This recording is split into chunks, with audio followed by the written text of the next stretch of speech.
రేవంత్ రెడ్డి గారు ఇప్పుడు సడన్ గా వచ్చి ఒకటేసారి జీతాలు చేస్తామంటున్నారు కదా. మా యొక్క గ్యార్బేజ్ వాళ్ళ మీద అందరి మీద పడ్డారు కదా.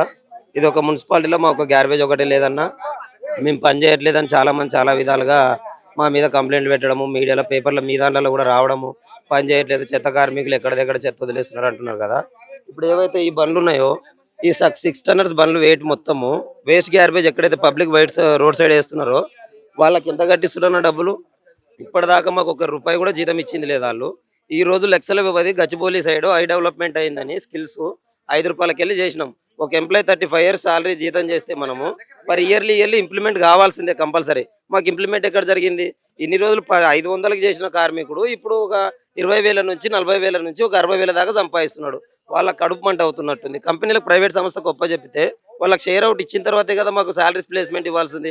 అదేదో ఒక డైరెక్ట్ ఇచ్చే బదులు మమ్మల్ని మున్సిపాలిటీలో గడుపుకొని మాకున్న ఏదైతే జీతం ఉందో దాన్ని అలాగే కొనసాగించి ప్రతి ఏరియాలో ఓపెన్ పాయింట్ లేకుండా చూసుకోమంటే చూసుకోగలం.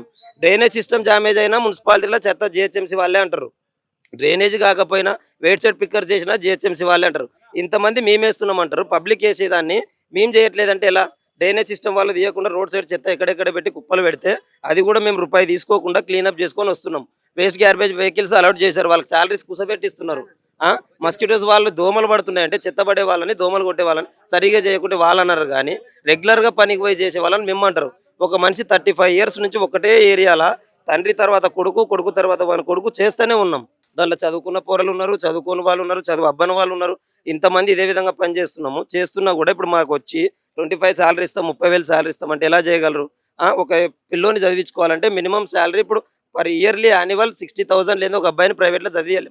మేమేమో గవర్నమెంట్లో చదివాలంటారు, మీరేమో ప్రైవేట్లో చదివించుకోమంటున్నారు.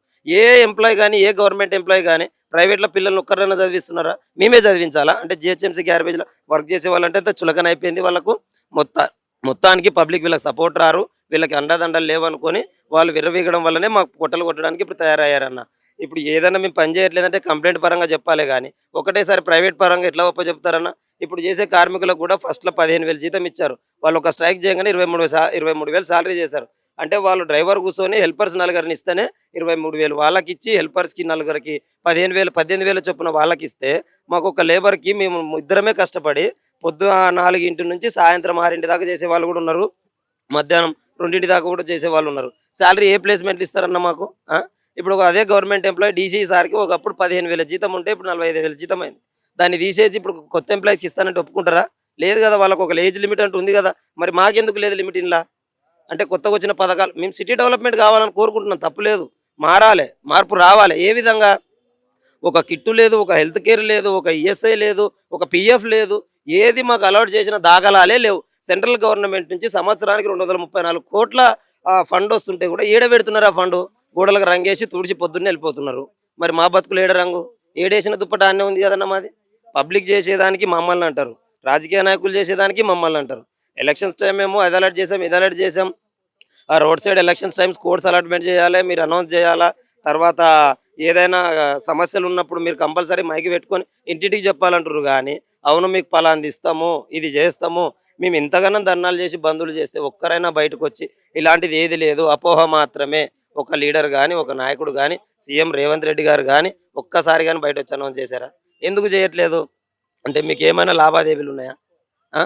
ప్రభుత్వం మారాలంటే ఫస్ట్ ప్రజల్ని మంచిగా చూసుకుంటే మేము పని చేయ పక్షంలో మా మీద రావాలి తప్ప మీరు తింటా చేసేది చేస్తా మా మీద దుబ్బి ఇప్పుడు నెక్స్ట్ మా మీద రుద్దారు, మాకు సాలెట్మెంట్ అంటారు. నెక్స్ట్ లోకల్ ప్రజల మీద, ఇప్పుడు లోకల్లో ఉన్న పబ్లిక్ మీదనే కదా రుద్దేది, మిడిల్ క్లాస్ వాళ్ళ మీదనే కదా. ఇంటికి కేజీకి 2.80 పైసా కట్టాలంటే ఏ లేబర్ కడతాడు?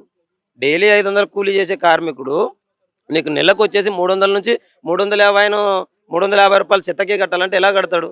ఏ విధంగా కడతాడు? మీరు ఎన్ని దానిలలో వసూలు చేసుకున్న వాళ్ళు ఇప్పుడు ఎట్లా అవుతుంది? మీరు మధ్యలో ఈ మీడియేటర్ని పెట్టుకొని దీనిని మేపుతూ ప్రజల్ని దోసుకుంటూ ఆయనను మేపుతూ మమ్మల్ని ఇప్పుడు తొక్కేయడానికి సిద్ధమవుతున్నారు తప్ప మన దేశాన్ని ఎదుగుదల చేయడానికి కాదు, మమ్మల్ని మా బతుకులు మార్చడానికి కాదు, ఎవరిని ఏది చేయడానికి ఏ ప్రభుత్వాలు రాలేదన్న. కనీసం ఇప్పుడు రేవంత్ రెడ్డి గారు ఉన్న ప్రభుత్వంలో అయినా మార్పు కోసం చూస్తాము, మాకు ఏదన్నా ఆదరణ చేస్తారని ఆలోచిస్తున్నాము. చేయని పక్షంలో ఈరోజు బయట లోపల పోసారు, రేపు బయట పోస్తారు, వెల్లుండి బస్తీ వాసులను అందరినీ తీసుకొని కూడా ధర్నాకు సిద్ధమవుతారు. ఏరియా వైజ్గా పబ్లిక్ కూడా మేము ప్రతిదీ ఎక్స్ప్లెయిన్ చేసి చెప్పడం జరుగుతుంది. మా మాట నమ్ముకొని వస్తే సంతోషం, నమ్మకపోతే వాళ్ళ మీద బర్డెన్ అవుతుంది, తర్వాత మా మీద బర్డెన్ అవుతుంది. ఈరోజు మాకైంది రేపు పబ్లిక్ అవుతుందని మేము అనుకుంటున్నాం అన్న. ఇంతటితో సెలవు అన్న. మేము మీడియా పక్షంతోటైనా మాకు మార్పు రావాలని కోరుకుంటున్నాం.